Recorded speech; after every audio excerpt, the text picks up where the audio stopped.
High, আজকে Sunday আর Sunday মানে কিন্তু স্পেশাল মিনি ব্লগ। তো সকালে ঘুম থেকে উঠেই আমরা একটু ছাদে চলে এসেছিলাম চা খেয়ে। কারণ এই গাছগুলো দেখতে এসেছিলাম, এগুলো সবই আমার হাজবেন্ডের নিজের হাতে যত্ন করে করা। ও ভীষণ ভালোভাবে এগুলোকে যত্ন করে। তারপর একটু ব্রেকফাস্ট করে নিলাম। ব্রেকফাস্টে ছিল সিম্পল ব্রেড আর অ্যাপেল। আর আজকে দেখো আমাদের বাড়িতে নতুন একজন অতিথি এসছে।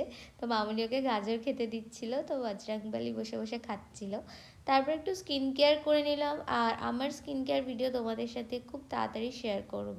তারপর একটু রান্না করলাম, আর আজকে লাঞ্চে ছিল পালং শাক, উচ্ছে ভাতে, সাদা ভাত, মাছ ভাজা, আর ছিল আমি যে মাছের ঝোলটা করলাম সেটা ফুলকপি দিয়ে, আর ছিল মুগের ডাল। তো আজকে এইটুকুই ছিল লাঞ্চ। আর তারপর মামুনি বলল যে একটু পিঠে বানানো হবে, তো সেই সবেরই আয়োজন হচ্ছিল। আমরা বানিয়েছিলাম রসপুলি আর পাটিসাপটা। আমার কিন্তু রসপুলিটা স্পেশালি ভীষণ ফেভারিট। তোমাদের বাড়িতে কে কী পিঠে খেলে আর কার কোনটা ফেভারিট কমেন্ট করতে কিন্তু একদম ভুলো না। Till then do subscribe to my channel.